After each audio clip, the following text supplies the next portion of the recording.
just removed the oil pressure sensor, and I'm going to take off this little gizmo. Oh, that one's tough. That little sucker. Maybe with some pliers. Hold on. Let's try this little flathead screwdriver.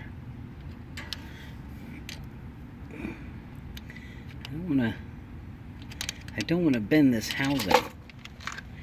You know, you got to be real conscientious of what can bend around here and throw off something else. There we go. Just be gentle.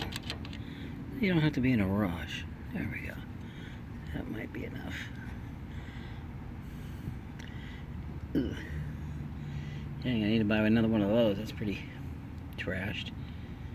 Can that only be a year old? Jeepers, I only drove this thing 50 miles. Who knows?